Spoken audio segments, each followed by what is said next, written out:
Okay, so we can determine the percent composition of a compound if we have its formula, but often we are interested in determining the formula of a compound by measuring the percent composition. Okay, so and this is what we call calculation of the empirical formulas. And the empirical formula is simply the simplest whole number ratio of atoms in a molecule. That is, it is the ratio of atoms within one formula unit. And for ionic compounds, it's generally all we really care about. It identifies what is the relative ratio of elements within a compound. Now, for covalent compounds, we often will also want to describe the molecular formula, which gives us more insight into the nature of the structure of that compound.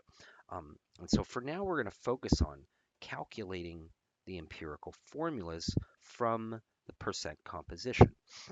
So if we're given the mass percent of the elements, that is the percent composition, what we can do is we can assume that we can have, if we have 100 grams of the sample, that will tell us how many grams of each element are in that 100 grams of the compound. We will then want to convert the grams of each element to moles of each element using the molar mass for that element. And finally, we're going to take the relative moles of each of the different elements and calculate a mole ratio. That is the simplest whole number ratio. And we'll do a couple examples here to show how this is done. So in this problem, we are going to determine the empirical formula of a compound called acetic anhydride given its percent compositions. Now notice that these percents should always add up to 100% or at least very, very close, 99.99 or 100.01, something very close to 100. Okay, so we've got 47% carbon, 47% oxygen, and 6% hydrogen. So what we want to do is we want to assume that we have 100 grams of this sample. That means for every 100 grams, we will have 47 grams of carbon, 47 grams of oxygen, and 6 grams of hydrogen.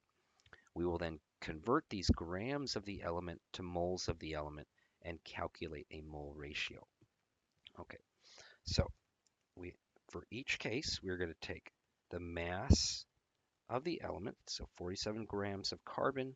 We're going to use the atomic mass, the average atomic mass, to convert it to moles. So 1 mole of carbon weighs 12.01 grams. We're going to stick to 4 sig figs here. Okay, so that converts it to moles of carbon. So when we put in our calculator 47 divided by 12.01, we get 3.9.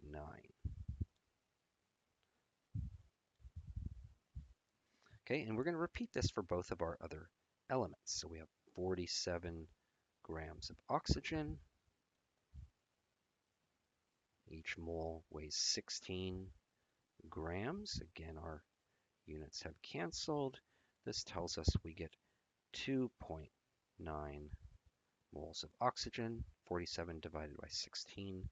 And finally, we have 6.0 grams of hydrogen times 1 mole of hydrogen over 1.008 grams of hydrogen. Making sure our units cancel will tell us we have 5.9 moles of hydrogen, taking 6 divided by 1.008. 5.9, really more like 6. 6.0 if we round to 2 sig figs. Okay, and now we're going to look at these numbers and find the smallest whole number integer. Now in these cases, our numbers are all very close to a whole number. And so what we're going to do is we'll simply round this off to 4, to 3, and to 6. So smallest whole number integer values. And these are now the subscripts in our empirical formula. So there's 4 carbons, 3 oxygens, and 6 hydrogens in a formula unit. So we will write our formula as C4O3H6. And again, we call this the empirical formula.